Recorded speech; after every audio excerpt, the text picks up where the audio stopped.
இவ்வளவு நேரமாய் நீர் எங்களோடு கூட இடைப்பட்டிருப்பதனால் என்று சொல்கிறோம். இந்த மெய்யான நேரத்துடைய கருத்துல ஒப்பு கொடுத்து சொல்லிக்கிறோயா. ஆண்டவரே, நீங்க எங்களோடு வந்து பேசுங்க. பேசுறது நீங்கள் எல்லாம் இந்த வார்த்தையின்படியாய் உங்களுடைய வெளியே சத்தத்தை நாங்கள் கேட்க எங்களுடைய இருதயம் ஆண்டவரே செவிசாய்க்கத்தக்கதான நல்ல இருதயமாக ஒரு விசை பக்குவப்படுத்துவீராகப்பா. ஆண்டவரே, ஒரு விசை அடியேனை மறைத்து நீங்க வெளிப்படுங்க.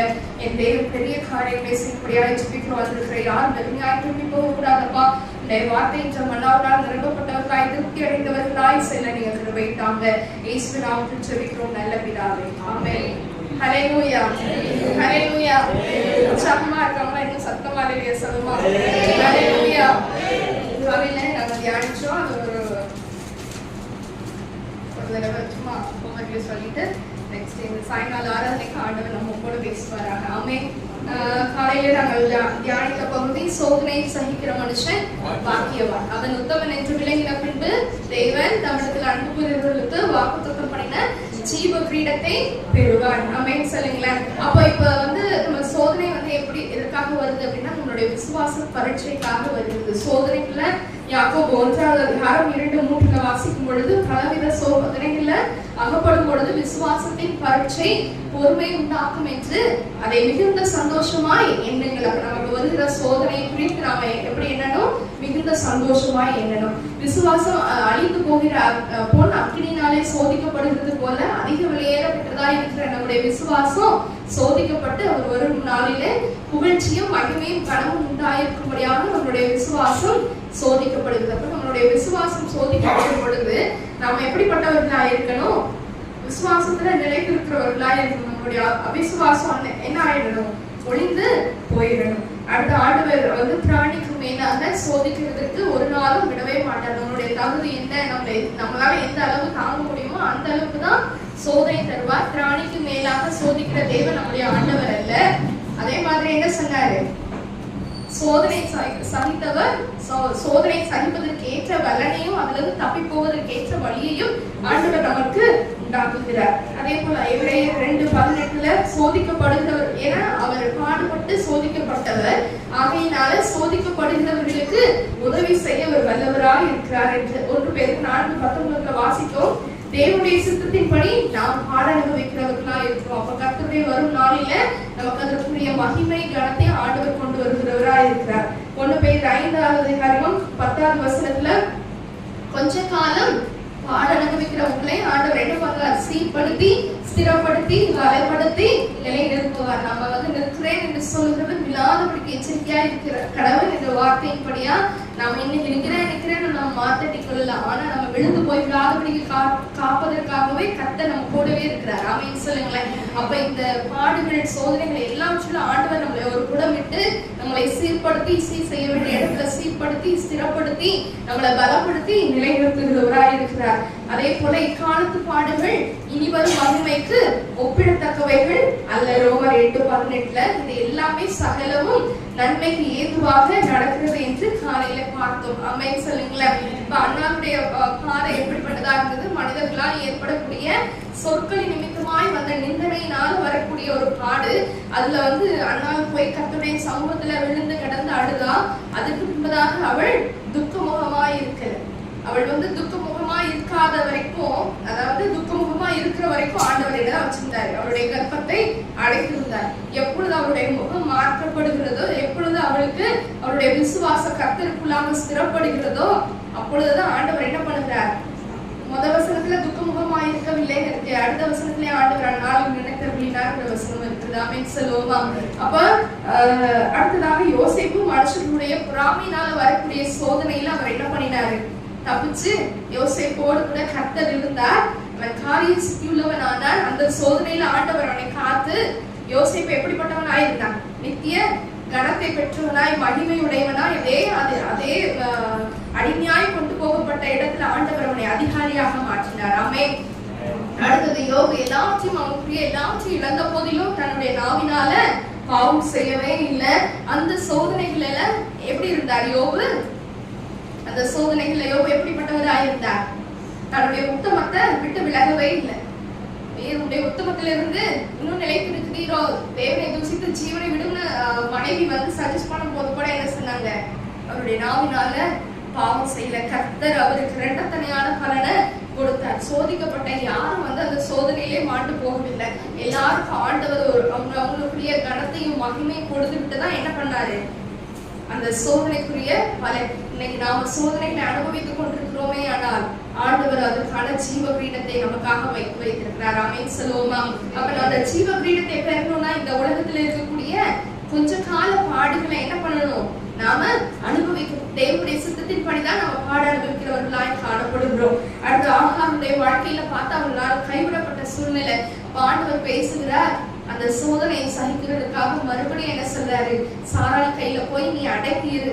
அப்ப ஆகார் என்ன பண்றா? அதை சகித்துக் கொள்கிறவளாய் காணப்பட்டார். மறுபடியுமாய் அவள் துரத்தப்பட்ட போது ஆண்டவர் அவளை பெரிய ஜாதி ஆக்கினார். கர்த்தர் கொடுத்த வாக்குத்தத்தங்களை ஆண்டவருடைய வாழ்க்கையில நிறைவேற்றினார். ஆமென் சொல்லுங்களேன். அவள் அடிமை பெண் தான், எல்லாராலும் கைவிடப்பட்டவள். அவளுக்கு யாருமே அந்த இடத்துல கிடையாது. ஆனால் என் தேவன் கடந்து வந்தார். அவருடைய வாழ்க்கையை ஆண்டவர் என்ன பண்ணாரு?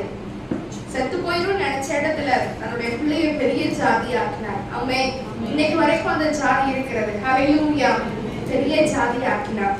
அடுத்தது உபத்திரவத்தினால் வரக்கூடிய சோதனை. பவுலும் சீலாவும் நல்ல அடிபட்டு காவல்ல இருந்தாங்க. ஆனா என்ன பண்ணினாங்க? அவங்க மாதிரி ஐயோ அம்மா சொல்லாம என்ன பண்ணிட்டு இருந்தாங்க? பாடி துதித்தார்கள். அந்த சிறைச்சாலை கதவுகள் அதிர்ந்தது, கதவுகள் திறவுண்டது. அவருடைய கைகளில காலில கட்டப்பட்ட சங்கிலிகள் கலண்டு விழுந்தது. ஆமென் சொல்லுங்களேன். அப்ப நமக்கு ஒரு உபத்திரவத்தின் பாதையில நாம கடந்து போகும் பொழுது துதிக்கிறவர்களாகவும் பாடுகிறவர்களாகவும் நாம காணப்படணும். ஆமென் சொல்லுங்களேன். அடுத்து என்ன பார்த்தோம்? இயேசுவானவரே பிசாசு சோதித்தார். ஆண்டவர் எப்படி ஜெயம் கொண்டார்? வசனத்தை பேசுறார். இன்னைக்கு நம்ம ஒவ்வொருவரும் எப்படிப்பட்டவங்களா இருக்கணும்? வசனத்தை வச்சுதான் பல சோதனைகளை மேற்கொள்ளணும். ஆமென் சொல்லுங்களேன். உங்களால தாங்க முடியாத பிரச்சனைனா என்ன வசனத்தை சொல்லலாம்? சொல்லுங்க. ஒவ்வொருவரும் ஒவ்வொரு வசனத்தை ஆண்டவர் ஒவ்வொரு சூழ்நிலையிலும் ஞாபகப்படுத்தலாம். என்னை பலப்படுத்துகிற கிறிஸ்துவினாலே எல்லாவற்றையும் செய்ய எனக்கு பலன் உண்டு. கர்த்தர் மேல் என் பாரத்தை வைத்து விட்டேன், அவர் என்னை ஆதரிப்பார். ஆமென் சொல்லுங்களேன். தகப்பனும் தாயும் கைவிட்டாலும் கர்த்தர் என்னை சேர்த்துக் கொள்வார். அவருடைய செட்டைகளின் நிலையில இருக்க என்ன பண்ண முடியாது? சாத்தான் என்ன தொட முடியாது. நான் பயப்பட மாட்டேன். கர்த்தரின் வலது கையை பிடித்துக் கொண்டிருக்கிறார். வசனம் அவ்வளவு வசனங்கள் நமக்காக எழுதப்பட்டிருக்கிறது. எதற்கு தெரியுமா? பிசாசானவர் கொண்டு வரக்கூடிய சோதனையில நீங்க அவனை மேற்கொள்ளணும்னா இந்த வசனம் தேவை. ஆமென் சொல்லுங்களேன். வசனத்தை உட்கொள்கிறவர்களாய் நாம காணப்படணும். தேவன் நம்முடைய பட்சத்தில் இருக்கிறார். மனுஷன் நமக்கு என்ன செய்வான்? உபதிரவமோ, பசியோ, நிர்வாணமோ, நாசமோசமோ, ரோமர் 8ஆம் அதிகாரம் 35-39 வசனத்துல வாசிக்கும் போது இவை எல்லாவற்றிலும் நாம் நம்மை அன்பு கூறுகிறவராலே முற்றிலும் ஜெயம் கொள்கிறவர்களாய் இருக்கிறோம். இந்த சோதனைகள் எல்லாவற்றிலும் ஆண்டவர் எப்படிப்பட்டவராய் இருக்கிறார்? நமக்கு ஜெயத்தை கொடுக்கிற தேவனாய் இருக்கிறார். ஹல்லேலூயா. இத்தனை காரியங்களை நாம் காலையில பார்த்தோம். இப்பொழுது சாயங்காலத்திற்கு தியானத்துக்கு என்று எடுத்துக்கொண்ட வேத பகுதி ரோமர் 12ஆம் அதிகாரம் 12ஆவது வசனம். நம்பிக்கையிலே சந்தோஷமாயிருங்கள், நம்பிக்கையிலே சந்தோஷமாயிருங்கள், உபத்திரவத்திலே பொறுமையாயிருங்கள், உபத்திரவத்திலே பொறுமையாயிருங்கள், ஜெபத்திலே உறுதியாய் தரித்திருங்கள், ஜெபத்திலே உறுதியாய் தரித்திருங்கள். முதல் பகுதி நம்பிக்கையில சந்தோஷமா இருக்கணும். நம்பிக்கையில எப்படி இருக்கணும் சொல்லுங்களேன்? நம்பிக்கையில சத்தமா நம்பிக்கையில சந்தோஷமா இருக்கணும். ஆமென் சொல்லுங்களேன். ஏன்னா நம்பிக்கையில நமக்கு யாராவது இருக்கிறாங்கிற நம்பிக்கை வந்தாதான் நமக்கு என்ன வரும்? சந்தோஷம் வரும். யாருமே இல்லைன்னு சும்மா சொல்லி பாருங்களேன். நம்மளோட நம்பிக்கை ஐயோ இந்த எப்படி நம்ம ஃபேஸ் பண்ண போறோம்? இதை நமக்காக யாரும் செஞ்சு கொடுக்க போற? தேவன் நம்முடைய பட்சத்துல இருக்கிறார். மனுஷன் எனக்கு என்ன செய்வான்? தாவீது அழகாக சொல்வார், கர்த்தர் என் பட்சத்துல இருக்கிறார், நான் பயப்படேன். மனுஷன் எனக்கு என்ன செய்வான்? அப்ப தாவீதோட நம்பிக்கை யார் மேல இருந்தது? கர்த்தர் மேல இருந்தது. தாவீதுடைய வாழ்க்கையில பார்க்கும் பொழுது அவன் ஒரு ஆடு மேய்க்கிற சிறுவனாய் இருக்கிறான். அப்ப என்ன வராது? தேசத்துல யுத்தம் நடக்குது. ஒரு கோலியாத்தை பார்த்து மொத்த இஸ்ரவேல் படையும் நடுங்கி கொண்டிருக்கிறாங்க. ஆனா இந்த குட்டி வயது தாவீது, இந்த போருக்கு பழக்கப்பட்டவன் இல்லாத ஒரு தாவீது, வெறும் ஆடுகளை மேய்த்து கொண்டிருந்த ஒரு தாவீது, அவருக்குள்ள ஒரு நம்பிக்கை எங்கிருந்து வந்தது? நீ நிந்தித்த இஸ்ரவேலின் ராணுவங்களுடைய சேனைகளுடைய கர்த்தருடைய நாமத்தினாலே நீ யாரை நிந்திச்சியோ அந்த நாமத்தினாலதான் நான் கிட்ட வந்திருக்கேன் அப்படின்னு சொல்லி என்ன பண்ணாரு. ஒரே ஒரு சின்ன கவட்கள் ஒரு பெரிய ராட்சசனை வீழ்த்துமானால் இன்னைக்கு என்னுடைய நம்பிக்கை உங்களுடைய நம்பிக்கை யார் மேல இருக்கிறது? கர்த்தர் மேல இருக்கு. ஆமென் சொல்லுங்களேன். நம்ம பேசக்கூடிய ஒரு வார்த்தைக்கு சாச அடிச்சு தரட்டும். ஆமென். நம்பிக்கையில எப்படிப்பட்டவங்களா இருக்கணுமா? சந்தோஷமா இருக்கணும். யார் என்ன நம்பிக்கை நம்மளுக்குள்ள வேணும்? என்னோட நம்பிக்கை எல்லாம் என்னது? கர்த்தர் தான். எந்த சூழ்நிலையிலும் மாறாதவர் அவர் மாத்திரம்தான். ஆமென் சொல்லுங்களேன். ஏன்னா நம்பிக்கை வந்து நீங்க மனுஷங்க மேல வச்சு பாருங்களேன், கண்டிப்பா நான் சொல்றேன் அந்த நம்பிக்கை ஒரு பொய்யான நம்பிக்கை. எந்த மனுஷனும் ஏமாத்திட்டு போவாங்க. நான் உங்களை அப்படி நம்பியிருந்தேன் இப்படி நம்பியிருந்தேன் எத்தனையோ கதைகளை கேட்டிருக்கோம். ஏன் நீங்க மனுஷங்களை நம்புறோம்? நம்ம யாரை நம்பணும்? நம்முடைய நம்பிக்கையில சந்தோஷமா இருக்கணும்னா நாம கர்த்தர் மேலதான் நம்பிக்கையா இருக்கணும். ஆமென் சொல்லுவோமா? நம்ம நம்பிக்கை கர்த்தர் மேல வச்சுட்டோம் அப்படின்னா அது அசைக்க முடியாத நம்பிக்கை. நிம்மதியா இருக்கலாம், சந்தோஷமா இருக்கலாம். ஆமென் சொல்லுங்களேன். வீட்டுக்கு ஒருத்தவங்க வராங்க, ஒரு வாக்கு கொடுக்குறாங்க அப்படின்னா அந்த நம்பிக்கை எல்லாமே பொய்யாதான் இருக்கும். ஆமென் சொல்லுவோமா? நம்ம என்னதான் க்ளோஸா இருந்தாலும் நான் நாளைக்கு வந்துடுறேன் உனக்காக இதை செஞ்சு கொடுத்துறேன்னு சொல்லுவாங்க. ஆனா அவங்களோட சூழ்நிலை வேற மாதிரி இருக்கும். என்னால இன்னைக்கு வர முடியல, உனக்கு இதை செஞ்சு தர முடியாதுன்னு ஈஸியா என்ன பண்ணலாம் சொல்லலாம். கடைசி நேரத்துல இப்படி சொல்றாங்களே, இவ்வளவு நேரம் நான் இவ்வளவுதான் நம்பி இருந்தேன் அப்படின்னு. உங்களுக்கு சந்தோஷமா இருக்கணும்னா கர்த்தர் மேல நம்பிக்கையை வச்சு பாருங்க. ஆமென் சொல்லுங்களேன். ஆபகுக் 3வது அதிகாரம் 17வது வசனத்தை எடுத்து வாசிப்போமா? ஆபகுக் 3:17. அத்திமரம் துளிர்விடாமல் போனாலும் திராட்சை செடிகளில் பழம் உண்டாகாமல் போனாலும் ஒலிவ மரத்தின் பலன் அற்று போனாலும் வயல்கள் தானியத்தை விளைவியாமல் போனாலும் இடையில் ஆட்டு மந்தைகள் முதலற்று போனாலும் தொழுவத்திலே மாடு இல்லாமல் போனாலும் நான் கர்த்தருக்குள் மகிழ்ச்சியாய் இருப்பேன். என் ரட்சிப்பின் தேவனுக்குள் இவருடைய நம்பிக்கை எங்க இருக்கு? அவருடைய அத்தி மரத்து மேல இல்ல. அது துளிர் விடலனாலும் பரவாயில்ல, திராட்சை செடியில பலன் இல்லைனாலும் பரவாயில்ல, அதாவது எந்த வருமானமே எனக்கு இல்லைனாலும் பரவாயில்ல, எல்லாமே நஷ்டமாயி போனாலும் பரவாயில்ல, நான் எப்படி இருப்பேன்? கர்த்தருக்குள்ள மகிழ்ச்சியா இருப்பேன். என் ரட்சிப்பின் தேவனுக்குள்ள களி கூறுவேன். நம்ம ஆபகுக்குள்ள என்ன இருந்தது? அவருடைய கையின் பிரயாசத்தின் மேல அவருக்கு நம்பிக்கை இல்ல, அதை தந்த தேவன் மேல அவருக்கு என்ன இருக்கிறது? நம்பிக்கை இருக்குது. இன்னைக்கு ஆண்டவர் நம்முடைய கைகள்ல பல காரியங்களை கொடுத்திருக்கலாம். கணவனை கொடுத்திருக்கலாம், மனைவியை கொடுத்திருக்கலாம், பிள்ளைகளை கொடுத்திருக்கலாம், கையில நல்ல சம்பாத்தியங்களை கொடுத்திருக்கலாம், எல்லாமே கொடுத்திருக்கலாம். உங்களுடைய நம்பிக்கை எது மேல இருக்கிறது? அந்த எல்லாத்து மேல இருக்கிறதா? மற்ற காரியங்கள் மேல இருக்கிறதா? இல்ல கர்த்தர் மேல இருக்கிறதா? நல்ல கணவன் கிடைச்சிட்டா போதும், ஆண்டவர் என்ன இல்ல தேவையில்லை, கணவனே உலகம்னு வாழ்ந்தது. அவரை கொடுத்த ஆண்டவருக்கு என்ன எப்படிப்பட்டவர்களா இருக்கணும்? நம்பிக்கை அவர் மேலதான் வச்சிருக்கேன். ஆமென் சொல்லுங்களேன். முதலாவது தேவனுடைய ராஜ்யத்தையும் அவருடைய நீதியையும் தேடுங்கள், அப்பொழுது இவைகள் எல்லாம் உங்களுக்கு கூட கொடுக்கப்படும். நல்ல ஃப்ரெண்ட் கிடைச்சிட்டா போதும், நம்ம எதனாலும் அவங்க கிட்ட சொல்லிட்டா போதும், அவங்க என்ன பண்ணிடுவாங்க? என் பிரச்சனைய சால்வ் பண்ணிடுவாங்க. அந்த ஃப்ரெண்ட் அவங்களுக்கு நல்லவங்களா கொடுத்ததுக்கு ஆண்டவருக்கு நன்றி உள்ளவர்களா இருக்கணும். ஆமென் சொல்லுங்களேன். இந்த ஆபகுக் அந்த அத்திமரம், திராட்சை செடி, ஒலிவ மரம் எல்லாத்துலயுமே எதுவுமே கிடையாது. இப்ப அவர் கையில என்ன இல்ல? ஒண்ணுமே இல்ல. அவரு என்ன சொல்றாரு? நம்மளா இருந்தா ஏசப்பா இதெல்லாம் கொடுத்தீங்க, ஆனா ஒண்ணுமே என்ன இல்ல, பலனே இல்லையே இல்லையா? ஒரு இங்க ஏதோ செடி வச்சிருந்தோம், பப்பாளி மரமா மாதுளம்பழமா ஒரு மரம் வச்சிருந்தோம், அது பழமே வரல. எல்லாருக்கும் ஒரே கவலை. உடனே என்ன பண்ணிடலாம்?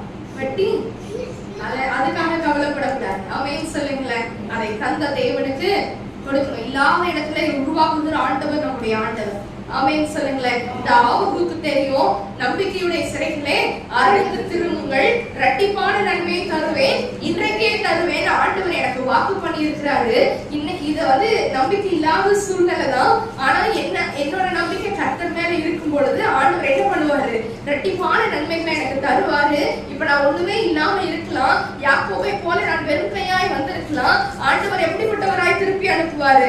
2 பரிவாரங்களை உடையவனாய் திருப்பி அனுப்புவார். ஆமென் சொல்லுங்களேன். அப்ப நம்மளுடைய நம்பிக்கை யார் மேல இருக்கிறது?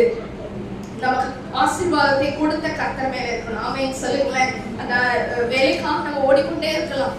இப்பெல்லாம் இந்த நாட்கள் எல்லாம் என்னது, வேலை தாங்கன்னு சொல்லுவோம். வேலை தந்த உடனே ஆண்டவரை மறந்து போயிடும். வேலை தந்த உடனே சபை கூடி வருதுல விட்டு விடுகிறோம். ஆனா ஆண்டவர் இந்த வேலையை கொடுத்தாருன்னா நீங்க ஆண்டவருக்கு முதலிடம் கொடுக்கணும். ஆமென் சொல்லுங்களேன். ஆமென் சொல்லுங்க. அப்ப நம்பிக்கையுடைய சிறைகள் எங்க வரணும்? அரணுக்கு வரணும். எப்படிப்பட்டவங்களா வரணும்? துக்கமுகமா வரணுமா? ஆபகுக்கை போல எப்படி இருக்கணும்? மகிழ்ச்சியா. இது எல்லாமே எனக்கு ஒண்ணுமே இல்லைனாலும் சரி, நான் ஜீரோவா இருந்தாலும் என்ன ஹீரோவா மாத்திருக்கேன் என் அப்பாவால முடியும். ஆமென் சொல்லுங்களேன். என் நம்பிக்கை என் இயேசு மேல இருக்கிறது. என் நம்பிக்கை என்னை படைத்த என் தெய்வன் மேல இருக்கிறது. நான் கர்த்தருக்குள்ள மகிழ்ச்சியா இருப்பேன், என் தெய்வனுக்குள் களி கூறுவேன். ஆமென் சொல்லுங்களேன். எல்லாரும் அந்த வசனத்தை எடுத்து வாசிப்போமா? ஆபகுக் 3வது அதிகாரம் 17வது வசனம். திராட்சை செடிகளில் பலம் உண்டாகாமல் போனாலும், ஒலிவ மரத்தின் பலன் அற்று போனாலும், வயல்கள் தானியத்தை விளைவியாமல் போனாலும், கிடையில் ஆட்டு மந்தைகள் முதலற்று போனாலும், தொழுவத்திலே மாடு இல்லாமல் போனாலும், நான் கர்த்தருக்குள் மகிழ்ச்சியா இருப்பேன், என் ரட்சிப்பின் தேவனுக்குள் களி கூறுவேன். அடுத்த வசனத்துல ஆண்டவராகிய கர்த்தர் என் பலன், அவர் என் கால்களை மான்கால்களை போலாக்கி உயரமான ஸ்தலங்களிலே நடக்க பண்ணுவார். ஆமென் சொல்லுவோமா? அவர் நம்ம இப்ப ஒரு பிரச்சனை ஒண்ணுமே இல்லைன்னா நம்ம முதல்ல என்னது பலவீனப்பட்டு போயிடும். அவர் என்ன சொல்லுறார்? ஆண்டவராகிய கர்த்தர் என் பலன், ஆண்டவராகிய கர்த்தர் என் பலன், என் நம்பிக்கைக்கு உரியவர். ஆமென் சொல்லுங்களேன். நம்பத்தக்கவர். மறுபடியும் அந்த பாடலை பாடுவோமா? நம்பத்தக்கவர் நீர் ஒருவர் தானே. நம்பத்தக்கவர் நீர் ஒருவர் தானே, உண்மை உள்ளவர் நீர் ஒருவர் தானே. நம்பத்தக்கவர் நீர் ஒருவர் தானே, உண்மை உள்ளவர் நீர் ஒருவர் தானே. பொய் சொல்லிட மனிதனல்ல மனமாயிட மனபுத்திரனல்ல, பொய் சொல்லிட மனிதனல்ல மனமாயிட மனபுத்திரனல்ல, செய்வதை தடுப்பவன் யாரும் இல்லை, நீ செய்வதை தடுப்பவன் யாரும் இல்லை. எச்சனாய் தெய்வமே, சர்வ வல்லமை உள்ளவரே, யெகோவா தேவனே, என்னை பெருக செய்பவரே.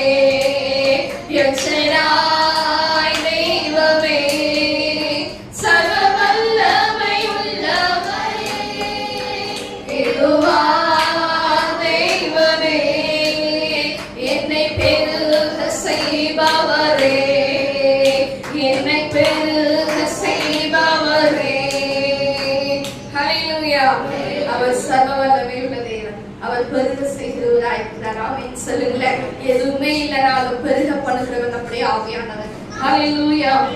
தானியேல் 3வது அதிகாரம் 16, 17, 18 வாசிக்கும் பொழுது சாத்ராக், மேஷாக், ஆபேத்நேகோ என்பவர்கள் ராஜாவை நோக்கி, நேபுகாத்நேச்சாரே, இந்த காரியத்தை குறித்து உமக்கு உத்தரவு சொல்ல எங்களுக்கு அவசியம் இல்லை. இந்த சம்பவத்துல எல்லாருக்குமே தெரியும்.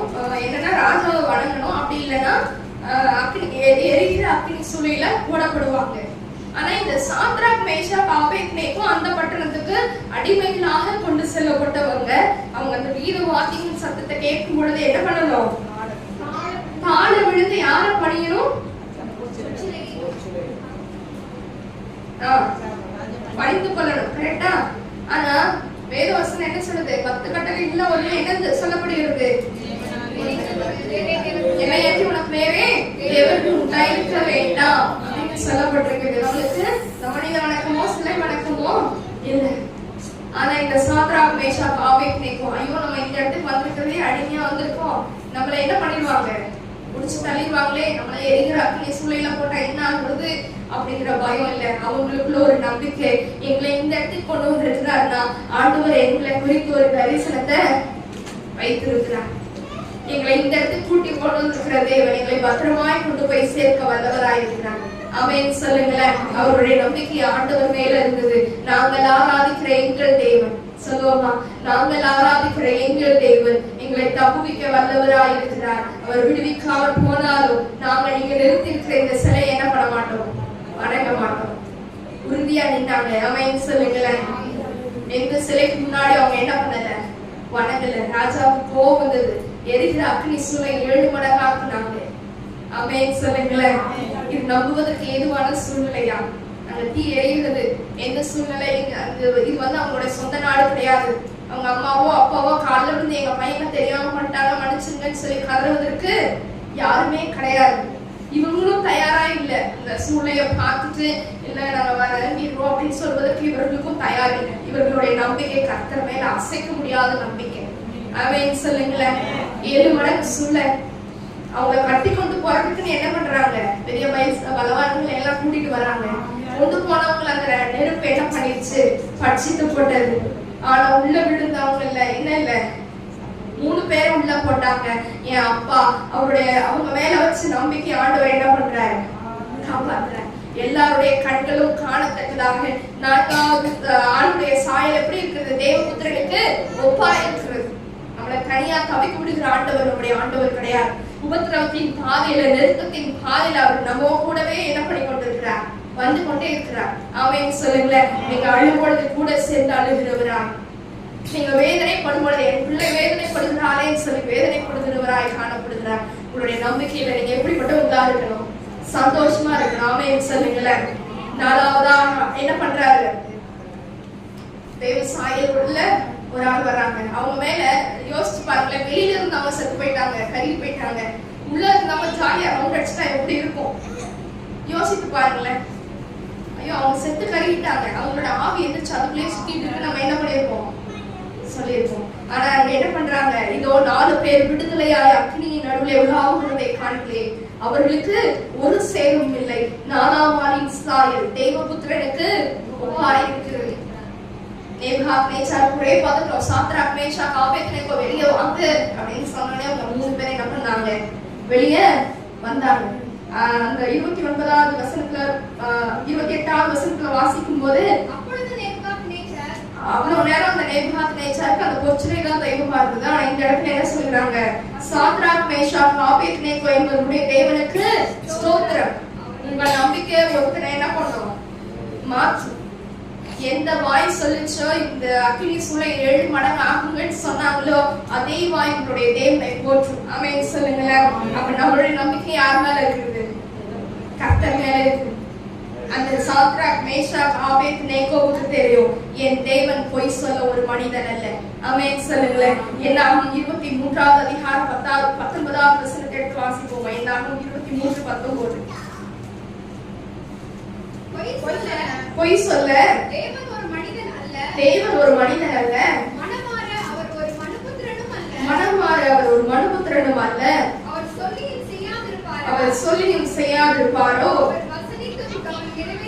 அவர் வசனித்தும் நிறைவேற்றாதிருப்பாரோ. ஆமென் சொல்லுங்களேன். அவர் சொல்லியும் செய்யாதிருப்பாரோ, அவர் வசனித்தும் நிறைவேற்றாதிருப்பாரோ. ஹல்லேலூயா சொல்லுவோமா. அப்ப உங்களுக்கு கொடுக்கப்பட்ட ஒவ்வொரு வார்த்தைகளும் நிறைவேறி முடிகிற வரைக்கும் ஆண்டவர் என்ன பண்ணுவாரு, உங்களோட நம்பிக்கை யார் மேல இருக்கணும், கர்த்தர் மேல. எப்படிப்பட்டதா இருக்கணும், சந்தோஷமா இருக்கணும். ஏன் தெரியுமா, உங்களை அழைத்த தேவன், உங்களை தெரிந்து கொண்ட தேவன், உங்களுக்கு என்று ஒரு இலக்கை கொடுத்த தேவன் இந்த உங்க பயணத்துல என்ன பண்ணுவார், உங்க கூடவே வருவார். நான் உனக்கு சொன்னதை செய்யும் அளவும், வசனத்தை சொல்லுங்க, நான் உனக்கு சொன்னதை செய்யும் அளவும் உன்னை விட்டு விலகுவதும் இல்லை, உன்னை கைவிடுவதும் இல்லை. ஹல்லேலூயா. அப்ப அவர் பொய் சொல்றதுக்கு சாதாரண மனுஷன் இல்ல, அவர் மனசு மாறுறதுக்கு அவர் இந்த உலக மனுஷனும் கிடையாது. அவர் சொல்லிட்டார், நான் செஞ்சு முடிப்பார். ஆமென். ஹல்லேலூயா. இந்த நம்பிக்கை யாருக்குள்ள இருக்குது, இந்த சாத்ராக் மேஷாக் ஆபேத்நேகோவுக்குள்ள இருந்தது. ஹல்லேலூயா. அப்ப இந்த ரோமர் 12வது அதிகாரம் 12வது வசனத்துல முதல் பகுதி நம்பிக்கையில சந்தோஷமா இருக்கும். என்ன நம்பிக்கை, கர்த்தர் மேல நம்பிக்கை. ஒண்ணுமே இல்லைனாலும் என்னதான் நம்பிக்கை வரணும், கர்த்தர் மேலதான் நம்பிக்கை. நீங்க ஒரு உபத்திரவத்தின் பாதையில போயிட்டு இருக்கீங்களா, உங்களோட நம்பிக்கை எதுலதான் இருக்கணும், கர்த்தர் மேல நம்பிக்கையா இருக்கணும். ஆமென் சொல்லுங்களேன். நீங்க மனுஷங்களை நம்புறீங்கன்னா, மனுஷனை நம்புவதை பார்க்கலும் கர்த்தர் பேரில் பற்றுதலாய் இருப்பதே நலம். ஆமென். ஒரு எதிர்பார்க்கிறோம் அப்படின்னா அங்க ஏமாற்றம் தான். மனுஷன்கிட்ட நீங்க எதாவது எதிர்பார்த்தாலும் சரி, உங்களுக்கு ஏமாற்றம் தான், அது வலியும் வேதனையும் கொடுக்கும். ஆனா என் அப்பா கிட்ட நீங்க எதிர்பார்த்தீங்கன்னா கர்த்தர் நிச்சயமாகவே நிச்சயமாகவே ஒரு முடிவு உண்டு. உன் நம்பிக்கை வீண் போகவே போகாது. ஆமென் சொல்லுங்களேன். அப்போ நிச்சயமாகவே என்னுடைய வாழ்க்கையில ஆண்டவர் செய்திருக்கிற ஒவ்வொரு வாக்குத்தத்தங்களுக்கும் ஒரு முடிவு இருக்கு. என்னுடைய நம்பிக்கை கர்த்தர் மேல நான் வைத்திருக்கிற நம்பிக்கை ஒரு நாள் என்ன ஆகாது, வீண் போகாது. ஹல்லேலூயா. இரண்டாவது பகுதி வாசிப்போமா? ரோமர் 12:12. உபத்திரவத்திலே பொறுமையாயிருங்கள். உபத்திரவத்துல பொறுமையா இருக்கிறது கொஞ்சம் கஷ்டம்தான். கொஞ்சம் இல்ல, ரொம்பவுமே கஷ்டம்தான். உபத்திரவம் நமக்கு வந்துருச்சுனாவே ஒண்ணு கோபம் வரும். கோபத்தின் முதியில நெக்ஸ்ட் கண்ணீர் தானத்தாரையா வரும் இல்லையா? கோபத்தை காட்ட முடியலன்னா அது வேற மாதிரி ரியாக்ஷன் ஆகும். சோ உபத்திரவத்தின் பாதையில என்ன பண்ண முடியாது. பொறுமைங்கிறது காலையில பார்த்தோம், விசுவாசத்தின் பரீட்சையானது பொறுமையை உண்டாக்கும் என்று. ஹல்லேலூயா. அப்ப அந்த பொறுமை விசுவாசத்துலதான் இருக்கு. முதல் பகுதியிலே சொல்லியாச்சு, நம்பிக்கையில நீங்க எப்படி இருக்கணும், சந்தோஷமா இருக்கணும். அப்ப நமக்கு உபத்திரவம் வந்துருச்சுன்னா நம்மளோட ஃபர்ஸ்ட் பாயிண்ட் என்ன, நம்பிக்கை. இந்த உபத்திரவம் மாறும், இந்த சூழ்நிலை என் வாழ்க்கையில மாறும். ஆமென் சொல்லுங்களேன். அப்ப உபத்திரவத்துல என்ன வேணும், பொறுமை வேணும். அந்த பொறுமை வரணும்னா நம்மளுடைய விசுவாச பரீட்சையில நாம ஜெயிக்கிறவர்களாய் காணப்படணும். ஹல்லேலூயா. யாக்கோபு 1வது அதிகாரம் 2-3 வாசிப்போமா? யாக்கோபு 1வது அதிகாரம் 2வது வசனம் 3வது வசனம். என் சகோதரரே, நீங்கள் பலவிதமான சோதனைகளில் அகப்படும் போது உங்கள் விசுவாசத்தின் பரீட்சையானது பொறுமையை உண்டாக்கும் என்று அறிந்து அதை மிகுந்த சந்தோஷமாக எண்ணுங்கள். அப்ப உபத்திரவம் வந்துச்சுன்னா காலையில சொன்னது போலதான், சோதனை வரும்பொழுது நம்ம அதை என்ன எப்படி எடுத்துக்கணுமா, சந்தோஷமா எடுத்துக்கணுமா. ஆமென் சொல்லுங்களேன். அப்ப உபத்திரவம் வந்ததுன்னா பொறுமையா இருக்கணும். அந்த பொறுமை எப்படி வரும், இந்த உபத்திரவத்தை தாங்குவதற்கு என் தேவன் எனக்கு பலனை தருவார் அப்படிங்கிற ஒரு விசுவாசம் வந்துச்சுன்னா அந்த விசுவாச பரீட்சையில நீங்க ஜெயிப்பீங்க. அது உங்களுக்கு பொறுமை உண்டாக்கும். ஆமென் சொல்லுங்களேன். அந்த பொறுமை உண்டாக்குவதற்காக அந்த உபத்திரவம் வந்தது. உபத்திரவத்துல என்ன பண்ணாரு, உபத்திரவத்தின் புகையில உன்னை தெரிந்து கொண்டே. அவர் நம்மளை புடமிட்டாதான் நம்மளால என்ன பண்ண முடியும், பொண்ணாக விளங்க முடியும். ஒரு பொண்ணு அக்னியினால சோதிக்கப்படுகிறது போல நம்மளுடைய விசுவாசம் என்ன பண்ணுகிறது, சோதிக்கப்படுகிறது. நம்ம விசுவாசம் சோதிக்கப்படுகிறது. நம்ம உபத்திரவத்தின் பாதையில் இருக்கும் பொழுது ஆண்டவர் நம்மளை புடமிடுகிறவராய் காணப்படுகிறார். புடமிட்டாலும் ஆண்டவர் என்ன பண்றாரு, நம்ம கூடவே இருக்கிறார். ஹல்லேலூயா. எல்லா பாதிப்பு யோசேப்போட கூட ஆண்டவர் இருந்தார். யோசேப்பு கஷ்டப்பட்டுட்டே இருக்கும்போது ஆண்டவர் கூடவே தான் இருந்தார். சாத்ராக், மேஷாக், ஆபேத்நேகோ என்ன பண்ணாங்க, கஷ்டப்பட்டாங்க. அங்க ஆண்டவர் என்ன இருந்தாரு, கூடதான் இருந்தாரு. அப்ப நம்ம உபத்திரவத்தின் பாதையில உங்களுக்குள்ள ஒரு தைரியம் வேணும். என் அப்பாவோட கைக்குள்ள நான் இருக்கேன். இந்த உபத்திரவம் என்ன பண்ணாது, ஒண்ணு செய்யா. தேவன் என் பட்சத்தில் இருக்கிறார். மனுஷன் எனக்கு என்ன செய்வார். மனுஷர்களால் வரக்கூடிய உபத்திரவமா இருந்தாலும் சரி, பிசாசினால் வரக்கூடிய உபத்திரவமா இருந்தாலும் சரி, என்ன பண்ண முடியாது, தேவன் என் பட்சத்தில் இருக்கிறார். ஆமென் சொல்லுங்களேன். கர்த்தர் என் பட்சத்தில் இருக்கிறார். நீங்க கர்த்தருடைய நாமத்துல போகும்போது எப்பேற்பட்ட கோலியாத்தா இருந்தாலும் சரி, அவன் என்ன பண்ணுவான், வெறும் கூழாங்கல்லினால என்ன பண்ணினான், உங்க காலு கீழே வருவான். ஆமென் சொல்லுங்களேன். உங்க காலு கீழே கொண்டு வருவார். ஹல்லேலூயா. உபத்திரவத்துல நான் உபத்திரவப்பட்ட சங்கீதம் 119 72வது வசனம் 1வது வசனம். நான் உபத்திரவப்பட்டது நல்லது, அதனால உங்கள் பிரமாணங்களை 71வது வசனம். நான் உபத்திரவப்பட்டது எனக்கு நல்லது, அதனால உங்கள் பிரமாணங்களை கற்றுக்கொள்கிறேன். நம்ம உபத்திரவத்துல ஒவ்வொரு உபத்திரவத்தின் பாதையிலும் நம்ம கற்றுக்கொண்டேதான் இருக்கோம். ஆமென் சொல்லுங்களேன். இந்த நாள் வரைக்கும் நம்ம பட்ட உபத்திரவங்கள், பாடுகள் எல்லாத்துலயும் ஒரு காரியத்தை ஆண்டவர் நம்ம கற்றுக் கொடுத்து கொண்டே இருக்கிறார். ஹல்லேலூயா. அப்ப ஆண்டவர் சொல்லுகிறார், உபத்திரவத்துல எப்படிப்பட்டவங்களா இருக்கணும், பொறுமையாய் இருக்கணும். 2 கொரிந்தியர் 4வது அதிகாரம் 7வது வசனத்திலிருந்து 12வது வசனம் வரை வாசிப்போமா? 2 கொரிந்தியர் 4:7-12. அன்றையும் 2 கொரிந்தியர் 4 இந்த மகத்துவம் உள்ள வல்லமை எங்களால் உண்டாயிராமல் தேவனால் உண்டாயிருக்கிறது என்று விளங்கும்படி இந்த பொக்கிஷத்தை மண்பாண்டங்களில் மண்பாண்டங்களில் பெற்றிருக்கிறோம். நாங்கள் எப்பக்கத்திலும் நெருக்கப்பட்டும் ஒடுங்கி போகிறதில்லை. கலக்கமடைந்தும் மனமுறிவடைகிறதில்லை. துன்பப்படுத்தப்பட்டும் கைவிடப்படுகிறதில்லை. கீழே தள்ளப்பட்டும் மடிந்து போகிறதில்லை. கர்த்தராகிய இயேசுவினுடைய ஜீவனும் எங்கள் சரீரத்திலே விளங்கும்படிக்கு இயேசுவின் மரணத்தை எப்பொழுதும் எங்கள் சரீரத்தில் சுமந்து திரிகிறோம். இதுல பாத்தீங்கன்னா 7வது வசனத்துல இந்த மகத்துவம் உள்ள வல்லமை எங்களால் உண்டாயிராமல், இந்த உபத்திரவத்தை எல்லாம் தாங்குவதற்குரிய வல்லமை எங்கனால, எங்க சொந்த சரீரத்தினால இல்ல எங்க சொந்த பலத்தினால உண்டாயிராமல் எங்க உண்டாயிருக்கிறது? தேவனால் உண்டாயிருக்கிறது என்று விளங்கும்படி இந்த பொக்கிஷத்தை மண்பாண்டங்களில் பெற்றிருக்கிறோம். ஆமென் சொல்லுங்களேன். கர்த்தருடைய வல்லமை நமக்கு ஆண்டவர் கொடுத்திருக்கிறார். இந்த சூழ்நிலைகள் எல்லாவற்றையும் தாங்குவதற்கான பலனை ஆண்டவர் கொடுத்திருக்கிறார். ஹல்லேலூயா. அப்ப அந்த மண்பாண்டங்களில் பெற்றிருக்கிறோம் சொல்லப்பட்டிருக்கு இல்லையா? உங்க நம்பிக்கை வேற பக்கம் போச்சுன்னா இந்த மண்பாண்டம் உடைஞ்சு போயிடும், நீங்களும் உடைஞ்சு போயிருவீங்க. ஆமென். உங்க நம்பிக்கையில எப்படிப்பட்டவங்களா இருக்கணும்? சந்தோஷமா இருக்கணும். அப்ப நீங்க உங்களுடைய நம்பிக்கை சந்தோஷமா இருக்கணும்னா உங்க நம்பிக்கை கர்த்தர் மேல இருக்கணும். ஹல்லேலூயா. அடுத்து என்ன சொல்லப்பட்டிருக்கு? நாங்க எப்பக்கத்திலும் நெருக்கப்பட்டோம். யோசிச்சு பாருங்க, நம்மளுடைய வாழ்க்கை பல நேரங்கள்ல சுத்தி அடிக்கிற மாதிரி தான் இருக்கும். வீட்டுல, வேலை ஸ்தலத்துல, பிள்ளைகளுடைய வாழ்க்கையில அப்படி சுத்தி எப்படிதான் இருக்கும், நெருக்கம். எப்பக்கத்துல நெருக்கப்பட்டாலும் நான் என்ன ஆக மாட்டேன், ஒடுங்கி போகிறது இல்ல. நான் கலக்கமே அடைந்தாலும் மனசு என்ன ஆகாது, முறிஞ்சு போகாது. என் மனசுல தெரியும், என் அப்பா இந்த சூழ்நிலையை மாத்துவார், என் அப்பா இந்த நெருக்கத்தை மாத்துவார். நான் ஒடுங்கி போயிட மாட்டேன். இந்த மனுஷனை நான் பார்த்துக்கிட்டே இருக்கலாம், எப்ப இவன் கீழே விடுவான்னு பார்த்துக்கிட்டே இருக்கலாம். நான் விழுந்து போக மாட்டேன். ஏன்னா என்னை தூக்கி நிறுத்துகிற என் அப்பா என் கூடவே இருக்கிறார். அவர்களோ முறிந்து விழுந்தார்கள், நாங்களோ எழுந்து நிமிர்ந்து நிற்கிறோம். நாங்கள் எங்கள் தேவனுடைய நாமத்தை குறித்து மேன்மை பாராட்டுவோம். கரெக்டா? உங்களுடைய நம்பிக்கை எங்க இருக்குது? யாரை குறித்து மேன்மை பாராட்டுகிறோம்? கர்த்தருடைய நாமத்தை குறித்து மேன்மை பாராட்டும் பொழுது எந்த மனுஷன் உங்களை கீழே தள்ளும் நினைச்சாலும் நாம எழுந்து நிமிர்ந்து இருக்கிற கூட்டம். ஹல்லேலூயா. சொல்லுங்களேன்.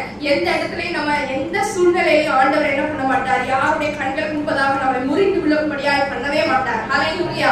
எழுந்து நிமிர்ந்து நிற்கிற கூட்டம் நாம. ஹல்லேலூயா. கரெக்டா?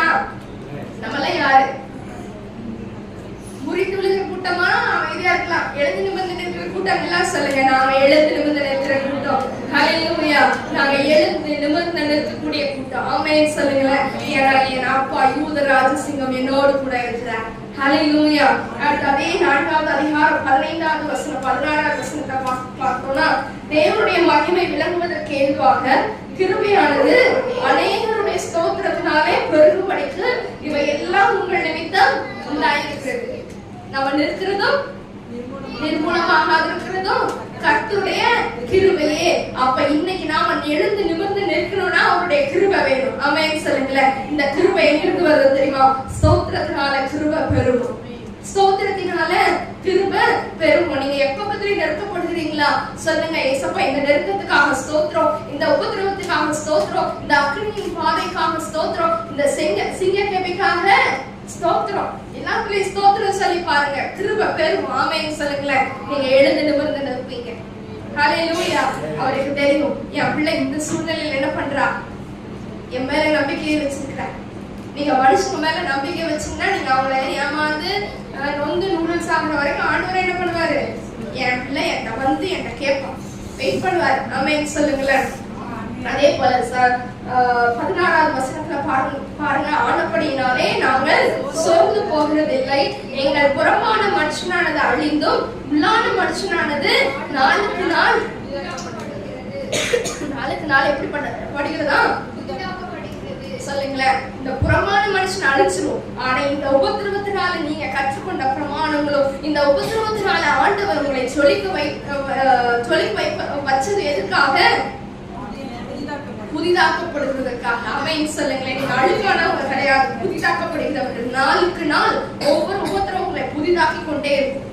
அல்லேலூயா. மேலும் காணப்படுகிறவைகளை அல்ல, காணப்படாதவைகளை நோக்கி இருக்கிற நமக்கு அதி சீக்கிரத்தில் நீங்கும் லேசான நம்முடைய உபத்திரவம் மிகவும் அதிகமான நித்திய கன மகிமையை காலையில பார்த்தோம், கொஞ்சம் காலம் தான் இந்த பாடு. இப்ப சொல்றாரு அதி சீக்கிரத்துல நீங்க கூடிய இந்த லேசான உபத்திரவம். இது என்ன உபத்திரவம்? நம்ம அந்த உபத்திரவத்தை பார்த்தோம்னா ஐயோ அம்மம்மா சொல்றோம், அது லேசான உபத்திரவங்க. ஒரு ஊசி போடும் போது என்ன சொல்லுவோம், பிள்ளைங்க வந்து ஐயோ ஊசியை பார்த்து பயந்தா என்ன சொல்லுவாங்க, அது லேசா எறும்பு கடிக்கிற மாதிரிதான் இருக்கும். சொல்றோமா இல்லையா? ஊசி போட்டதுக்கு அப்புறம் அது ஒண்ணுமே தெரியாது, அப்படித்தானே? ஊசி போடுற மாதிரிதான் அதி சீக்கிரத்துல நீங்க கூடிய இந்த லேசான உபத்திரவம்னு ஆண்டவர் நமக்கு சொல்றார். நம்ம எப்படி நம்ம பிள்ளைகளை பார்த்துட்டு கொஞ்சம் பொறுத்துக்கமா, இது ஒரு எறும்பு கடிக்கிற மாதிரி தான் இருக்கும் அப்படி சொன்ன மாதிரி ஏசப்பா என்ன சொல்றாங்க, உங்களை பார்த்து சொல்றாரு அதி சீக்கிரத்துல ரொம்ப சீக்கிரமா போயக்கூடிய இந்த லேசான உபத்திரவத்துல என்ன பண்ணு, தாங்கிக்க. அதோட பிரதிபலன் என்ன? நம்முடைய உபத்திரவம் மிகவும் அதிகமான நித்திய கனமகிமையை உண்டாக்குகிறது. ஆமென் சொல்லுங்களேன். காணப்படுகிறவைகள் அநித்தியமானவைகள், காணப்படாதவைகளோ நித்தியமானவைகள். ஆமென் சொல்லுங்களேன். அப்ப நம்ம எதற்காக ஓடிக்கொண்டிருக்கிறோம்? நித்தியமான வாழ்க்கைக்காக ஓடிக்கொண்டிருக்கிறோம். ஹல்லேலூயா. அடுத்து வாசிப்போம். ரோமர் 12வது அதிகாரம் 12வது வசனத்துல 3வது பகுதி. ஜெபத்திலே உறுதியாயிருங்கள். ஜெபத்திலே உறுதியாய் கரைத்திருங்கள். ஹல்லேலூயா. ஜெபத்துல எப்படி இருக்கணுமா? நமக்கு பிரச்சனை வந்தோடனே ஜெபத்துல போய் முட்டி போடும்போது பல நேரங்கள் அந்த பிரச்சனையே தான் ஓடிட்டு இருக்கோம். ஆனா அந்த பிரச்சனைக்கு நம்ம இடம் கொடுக்காம எப்படி இருக்கணுமா? ஜெபத்துல உறுதியாய் தரித்திருங்கள். தானியேல் 6:10 தானியேலோ என்றால் அந்த பத்திரத்துக்கு கையெழுத்து வைக்கப்பட்டது என்று அறிந்த போதிலும் தான் தினம் செய்து வந்தபடியே தினம் 3 வேளையும் எருசலேமுக்கு நேராக பலகணிகள் திறந்திருக்க அங்கே தான் முன் செய்து வந்தபடியே என்ன பண்றாரு, முன்பாக முழங்கால் படியிட்டு ஜெபம் பண்ணி ஸ்தோத்திரம் செலுத்தினான். அவன் என்ன பண்ணான்? ஓகே, தேசத்துல கட்டளையை போட்டாங்க, நம்ம ஜன்னலை இன்னைக்கு திறக்காம சோம்பிக்கலாம்னு நினைக்கல. அவன் முன்னாடி செஞ்சது போலவே என்ன பண்ணான், ஜன்னலை திறந்து வச்சான். எப்பவுமே முட்டி போடுற இடத்துல முட்டி போட்டான். 3 வேளையும் என்ன பண்றான், ஜெபம் பண்ணினான், ஸ்தோத்திரம் செலுத்தினான். கட்டளை எப்படி இருந்தது? சிங்க கெபிக்குள்ள போடப்படுவோன்னு இது அவனுக்கு நல்லாவே தெரியும். எனக்கு தானியேலும் என்றால் அந்த பத்திரத்துக்கு கையெழுத்து வச்சுட்டாங்கன்னு அறிந்த போதிலும் தெரிஞ்சதுக்கு அப்புறம் கூட என்ன பண்ணாரு, அவருக்கு தெரியும் என் அப்பாவோட அவர் வைத்திருந்த நம்பிக்கை யார் மேல, என் தேவனால் கூடாத காரியம் ஒன்றும் இல்லை, அவர் சிங்கத்தின் வாயை கட்டி போட வல்லவராயிருக்கிறார். அவன் சொல்லுங்களேன், அவர் ஜாலியா இருந்தார். ஆனா இங்க யாருக்கு தூக்கம் வரல? ராஜாவுக்கு தூக்கம் வரல. உங்களை சேதப்படுத்தணும்னு நினைச்சவங்களுக்கு என்ன வராது? தூக்கம் வராது. ஆமென் சொல்லுங்களேன். அடுத்த நாள் நீ நம்பின உன்னோட தேவன் என்ன பண்ணாரு, உன்னை தப்பிக்க வல்லவரா இருந்தார். தானியேல் பதில் கொடுப்பாரா கொடுக்க மாட்டாரான்னு சொல்லி ஒரே கவலை. எடுத்து வாசிப்போம் தானியேல் 6வது அதிகாரத்துல.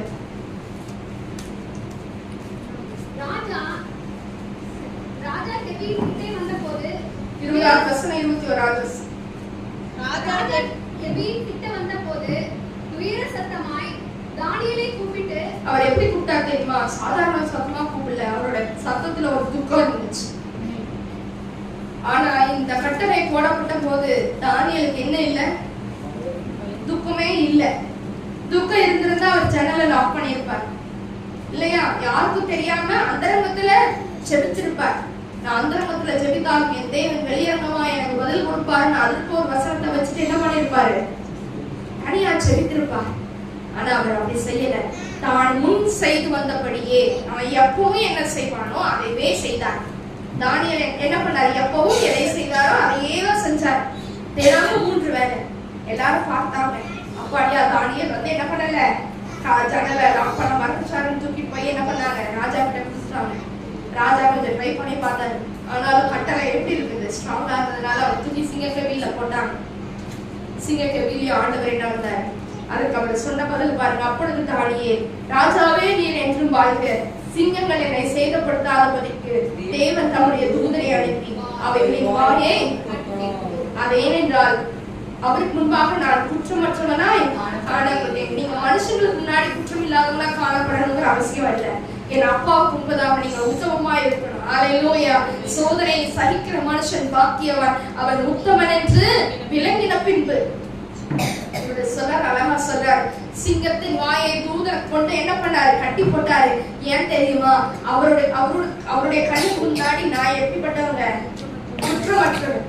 ஆமென் சொல்லுங்களேன். உங்களுக்கு வேணா நான் குற்றம் உள்ளவனா தெரியலாம், ஆனா என் அப்பாவுக்கு நான் குற்றமற்றவன். அவருக்கு தெரியும் நான் செஞ்சது கரெக்டா தப்பான்னு என் தேவனுக்கு தெரியும்.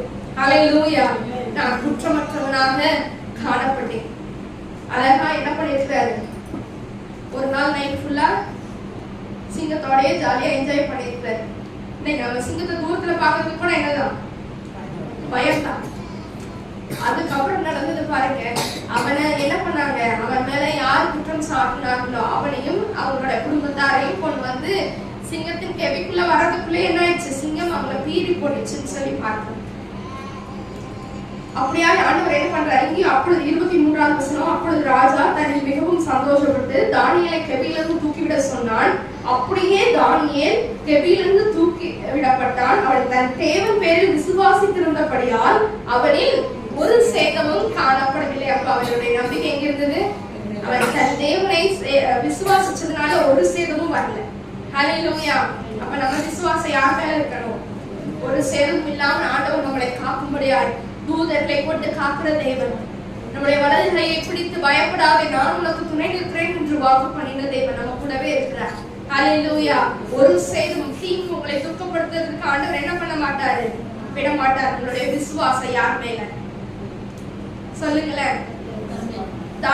ராஜாவுக்கு தானியேலை பிடிக்கும், அதனால அவர் ராஜாவை மேல விசுவாசிச்சு இந்த காரியத்தை செய்யல. ராஜா என்னை எப்படியாவது காப்பாத்திடுவாருன்னு சொல்லி என்ன பண்ணல, ராஜா மேல நம்பிக்கை வைக்கல. யார் மேல நம்பிக்கையை வச்சாரு, ஏன்னா அந்த ராஜாவால அவனை காப்பாற்ற முடியாது.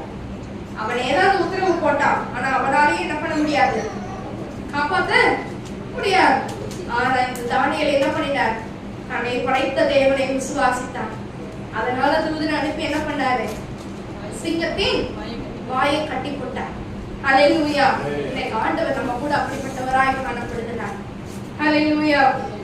அது ஏனென்றால், அது வாசிங்களே, அது ஏனென்றால் அவருக்கு முன்பாக நான் குற்றமற்றவனாய் காணப்படுகிறேன். நம்ம கர்த்தருக்கு முன்பதாக குற்றம் இல்லாமல் இருக்கணும். நம்முடைய கைக்குள்ள எப்படி இருக்கணும், சுத்தம் இருக்கணும். ஹல்லேலூயா. உத்தமன்னு விளங்கினாதான் ஜீவ கிரீடம் கிடைக்கும். அந்த நம்ம சோதனை சகிக்கிறது எல்லாமே இருக்கு, அதுல என்ன வேணும், நேர்வழியில சகிக்கிறோமா குறுக்குவழியில சகிக்கிறோமான்னு ஒண்ணு இருக்கு. உத்தமன் என்று விளங்க பண்ணணும். ஹல்லேலூயா. உத்தமன் விளங்கினால்தான், நம்ம குற்றமற்றவர்கள் என்று விளங்கினால்தான். ஆண்டவர் தாளந்துகளை கொடுத்து விட்டு சென்றார். திருப்பி வரும்பொழுது கணக்கு கேட்டாரா இல்லையா, என்ன பண்ணாங்க, உண்மையும் உத்தமம் உள்ள ஊழியக்காரனே உன் எஜமானுடைய சந்தோஷத்துக்குள்ள பிரவேசி. நம்ம கிட்ட ஆண்டவர் எதிர்பார்க்கிற காரியம் உத்தமமான காரியம். ஆமென் சொல்லுங்களேன். ஃபர்ஸ்ட் என்ன பார்த்தோம், நம்பிக்கையில சந்தோஷமா இருங்கள், உபத்திரவத்திலே பொறுமையாயிருங்கள், ஜெபத்திலே உறுதியாய் தரித்திருங்கள். ஹல்லேலூயா. அப்ப நம்மளுடைய காரியங்கள் எல்லாவற்றையும் ஆண்டவர் என்ன பண்ணியிருக்கிறாரு. இப்ப பேதுரு சிறைச்சாலையில இருந்தார், அவங்க என்ன பண்ணாங்க, சபையார் அவனுக்காக ஊக்கமாய் செவிச்சாங்க. கொர்நேலியோட காரியங்களை பாருங்க, அவனுடைய எப்பொழுதும் என்ன பண்ணிட்டு இருக்கான், ஜெபத்துல தரித்திருக்கிறவனாய் காணப்பட்டான். அப்போதான் என்ன பண்ணுது, கர்த்தருடைய சந்நிதியில உன் ஜெபம் கேட்கப்பட்டது, உன் தான தர்மங்கள் எட்டப்பட்டது அப்படின்னு சொல்லி அவனுக்குள்ள ஒரு தரிசனம் வருகிறது. பேதுருவை கொண்டு ஒரு பெரிய ரட்சிப்பை அந்த பட்டணத்துல என்ன பண்றாரு, ஆண்டவர் கட்டளையிட்டார். ஹல்லேலூயா. யாக்கோபு 5வது அதிகாரம் 13வது வசனத்தை வாசிப்போமா. யாக்கோபு 5:13. உங்களில் ஒருவன் துன்பப்பட்டால் ஜெபம் பண்ண கடவன். சொல்லுங்களேன், நான் துன்பப்பட்டா நான் ஜெபம் பண்ணுவேன். சொல்லுங்களேன், காயத்திலிருந்து சொல்லுங்க, நான் துன்பம் எனக்கு வந்துச்சுன்னா நான் என்ன பண்ணணும், ஃபர்ஸ்ட் ஜெபம் பண்ண. எனக்கு ஒரு துன்பம் வந்துச்சுன்னா ஜெபம் பண்ணணும். நான் மகிழ்ச்சியா இருந்தா சங்கீதம் பாடணும். வாயில எப்பொழுதும் பாடலும் துதியும் ஸ்தோத்திரம் இருக்கும் பொழுது எந்த சோதனை உங்களை என்ன பண்ண முடியாது, மேற்கொள்ள முடியாது. ஹல்லேலூயா. அடுத்தது, உங்களில் ஒருவன் வியாதிப்பட்டால் அவன் சபையின் மூப்பர்களை வரவழைப்பானாக, அவர்கள் கர்த்தருடைய நாமத்தினாலே அவனுக்கு எண்ணெய் பூசி அவனுக்காக ஜெபம் பண்ண கடவர்கள். அப்பொழுது விசுவாசம் உள்ள ஜெபம் பிணியாளியை ரட்சிக்கும். நம்ம வியாதிப்பட்டிருந்தாலும் ஜெபம் தான் முக்கியம். ஹல்லேலூயா. ஜெபத்துல எப்படிப்பட்டவங்களா இருக்கணும், உறுதியாய் தரித்திருக்கிறவர்களாய் காணப்படணும். ஹல்லேலூயா. அடுத்தது, நீங்கள் சுஸ்தமடையும்படிக்கு உங்கள் குற்றங்களே ஒருவருக்கு ஒருவர் அறிக்கையிட்டு ஒருவருக்காக ஒருவர் ஜெபம் பண்ணுங்க. ஒருவருக்காக ஒருவர், நம்மளுக்கு மாத்திரமே ஜெபித்துக் கொண்டிருப்பது கிறிஸ்தவ வாழ்க்கையே இல்லை. ஒருவருக்காக ஒருவர் என்ன பண்ணணும், ஜெபம் பண்ணுங்க. எனக்காக ஜெபம் பண்ணுங்க. யாராவது உங்களுக்காக ஜெபம் பண்ணிக்கிறேன் அப்படின்னு பொய்யான வாக்குறுதியை கொடுக்காதீங்க. ஒருவருக்காக ஒருவர் என்ன பண்ணணும்? ஜெபம் பண்ணுகிறவர்களாய் காணப்படணும். ஜெபத்துல ஒருவர் எப்படி இருக்கணும்? தாங்குகிறதாய் இருக்கணும். நீதிமான் செய்யும் முக்கியமான வேண்டுதல் மிகவும் பலன் உள்ளதா இருக்குது. நீங்க ஜெபிக்கிற ஜெபம் மற்றவர்களுக்கு பலனை உண்டாகும். ஹல்லேலூயா. அப்ப நம்ம இன்னைக்கு சாயங்கால ஆரம்பத்துல கற்றுக்கொண்டது நம்பிக்கையில எப்படி இருக்கணும்? சந்தோஷமா இருக்கணும். ஏன் நம்பிக்கையில யார் மேல நம்பிக்கை வச்சு நமக்கு அந்த சந்தோஷம் இருக்கும்? கர்த்தர் மேல நம்பிக்கை வைக்கும் பொழுது கர்த்தர் அந்த சந்தோஷத்தை நிறைவாய் தருவார். அடுத்தது உபத்திரவத்துல பொறுமையா இருக்கணும். ஜெபத்துல உறுதியாய் தரித்திருக்கணும். உபத்திரவத்திலே பொறுமையா இருக்கக்கூடிய காரியங்களை ஆண்டவர் அழகாய் சொன்னார். இந்த காலத்து பாடுகள் எல்லாம் என்னது? கொஞ்ச காலம் தான். அது எப்படி? அதே சீக்கிரத்துல நீங்க கூடிய இந்த லேசான உபத்திரவம் நித்திய கனமெகுமே என்ன பண்ணும்? கொண்டு வருகிறதா இருக்கும். ஹல்லேலூயா, ஹல்லேலூயா. சேர்ந்து ஒரு பாடலை பாடுவோம். எப்பக்கம் நெருக்கப்பட்டும் ஒடுங்கி நான் போவதில்லை, கர்த்தர் மேல நம்பிக்கை வைத்தவர்களாய். நெருக்கப்பட்டும் ஒடுங்கி நான் போவதில்லை, எப்பக்கம் நெருக்கப்பட்டும் ஒடுங்கி நான் போவதில்லை, அப்பனின் மார்பினில் சாய்ந்தென்றுமே, அப்பனின் மார்பினில் சாய்ந்தென்றுமே எப்போதும் பாடிடுவே, எப்போதும் பாடிடுவே, எப்படி பாடுவேன் நான் என் இயேசு எனக்கு செய்ததை, எப்படி பாடுவேன் நான் என் இயேசு எனக்கு செய்ததை,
அடைக்காத ஆண்டவர் நீர்.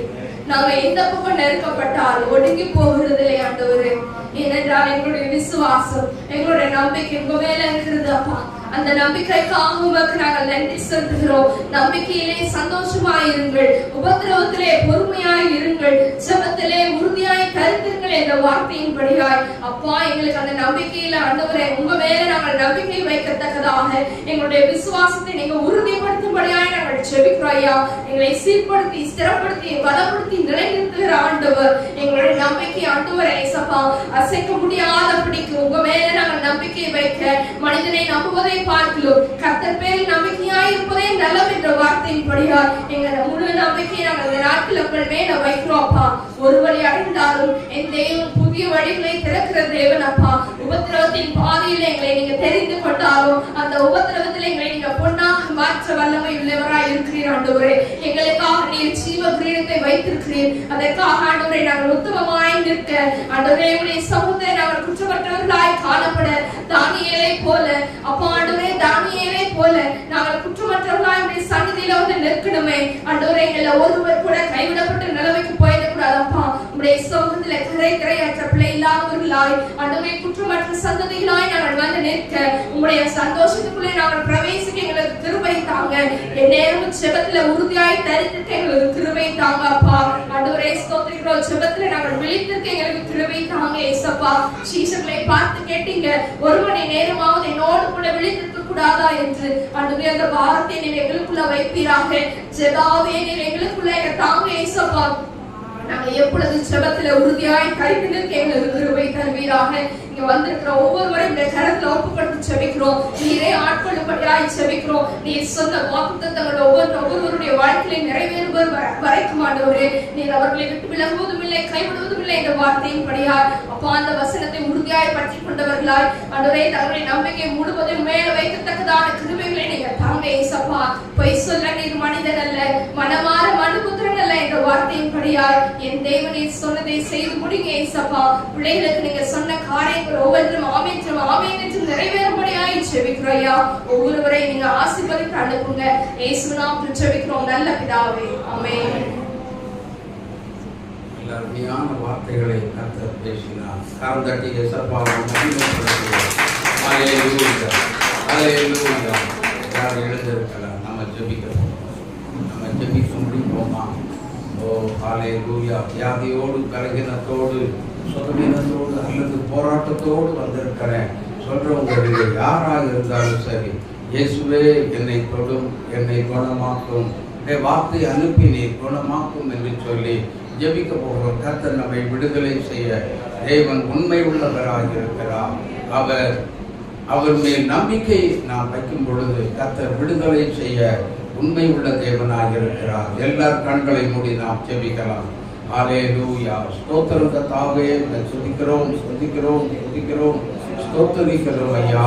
கர்த்தாவே, இந்த நிமிஷத்திலும் ஐயா, இந்த ஞாயிற்றுக்கிழமை கடைசி இந்த நாட்களிலும் நல்ல ஒரு ஆராதனை வேளையில செய்தியை கொடுத்தீங்க. உமக்கு நாங்கள் நன்றி செலுத்துகிறோம். என் தெய்வமாகிய இயேசுவே, நாங்கள் உமக்கு நன்றி செலுத்துகிறோம். அப்பா, உமக்கு நாங்கள் நன்றி செலுத்துகிறோம்.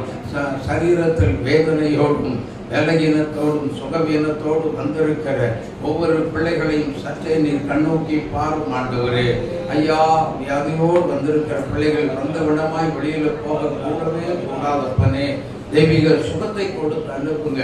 தெய்வீக விடுதலை இயேசுவின் நாமத்தில் உண்டாயிருக்கும்படியாய் ஜெபிக்கிறோம். ஆண்டவரே, கண்களில் இருக்கிற பிரச்சனைகள் மாறட்டும் ஆண்டவரே. மற்றும் கால்களில் இருக்கிற பிரச்சனைகள் மாறும்படியாக ஜெபிக்கிறோம். இயேசுவின் நாமத்தில் சுகம் உண்டாகட்டும் ஆண்டவரே. தலையில் இருக்கக்கூடிய பிரச்சனைகள், மூளை சம்பந்தப்பட்ட நோய்கள் மறையட்டும் ஐயா. நரம்பு சம்பந்தப்பட்ட நோய்கள் குணம் அடையும்படியாக ஜெபிக்கிறோம். கிட்னி பிரச்சனைகள் முற்றிலும் குணம் அடைவதாக இயேசு கிறிஸ்துவின் நாமத்தினாலே கிட்னி பிரச்சனைகள் முற்றிலும் மாறும்படியாக ஜெபிக்கிறோம் ஆண்டவரே. ஆர்த்ரைட்டிஸ் நோய்கள் மறைவதாக, சைனஸ் பலகீனம் மறையட்டும் இயேசுவின் நாமத்தினாலே. விடுதலை உண்டாகட்டும் ஆண்டவரே. எலும்பு சம்பந்தப்பட்ட நோய்கள் மறையட்டும் இயேசுவின் நாமத்தில். தெய்வீக சுகம் உண்டாயிருப்பதாக தகப்பனே. என் ஆண்டவரே, ஆண்டவரே, இருதய நோய்களினால் பாதிக்கப்பட்ட மக்களை கர்த்தர் விடுதலை செய்யும்படியாக ஜெபிக்கிறோம். இந்த மணி நேரத்தில் தேவனுடைய வல்லமை பாய்ந்து செல்வதாக சுகம் உண்டாகும்படியாக ஜெபிக்கிறோம் ஐயா.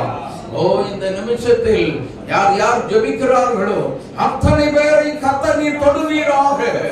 எந்த இடத்திலிருந்து ஜெபித்தாலும் கர்த்தர் நீர் தொடுவீராக. சுகம் உண்டாவதாக. இயேசுவின் நாமத்தில் சுகம் உண்டாவதாக. விபத்தினால் பாதிக்கப்பட்டு பலகீனத்தோடு இருக்கிற பிள்ளைகள், ஆண்டவரே, உயிருக்கு போராடி கொண்டிருக்கிற பிள்ளைகளை கர்த்தர் நீர் மறு ஜீவன் தருவீராக. சுகம் உண்டாவதாக. விடுதலை வருவதாக. தந்திர கட்டுகளினால் பாதிக்கப்பட்டு ஆண்டவரே வீடுகளில் வேதனையோடு காணப்படுகிற ஒவ்வொரு பிள்ளைகளையும் சற்றே நீர் கண்ணோக்கி பாருமையா. இந்த மணி நேரத்தில் அவர்களை நீர் நினைத்தரும் விடுதலை நீர் கட்டளிடும்படியாக ஜெபிக்கிறோம். ஆசீர்வதியும் நடத்தும். அந்த பிள்ளைகள் ஒவ்வொருவரையும் ஆசீர்வதித்து மகிமைப்படுவீராக. இயேசுவின் நாமத்தில் ஜெபிக்கிறோம் எங்கள் நல்ல பிதாவே. நாத்துமாவே கர்த்தரை ஸ்தோத்திரி. என் முழுவதுமே அவருடைய பரிசுத்த நாமத்தை ஸ்தோத்திரி. என் ஆத்துமாவே கர்த்தரை ஸ்தோத்திரி. அவர் செய்த சகல உபகாரங்களையும் மறவாதே. ஆமென். நம்முடைய கர்த்தராய் இருக்கிற இயேசு கிறிஸ்துவின் கிருபையும் பிதாவாகிய தேவனுடைய அன்பும் பரிசுத்த ஆவியானவருடைய ஐக்கியம் சகல ஆசீர்வாதமும் நம் அனைவரோடு கூட எப்போதைக்கும் இருப்பதாக. எல்லாரும்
Hallelujah.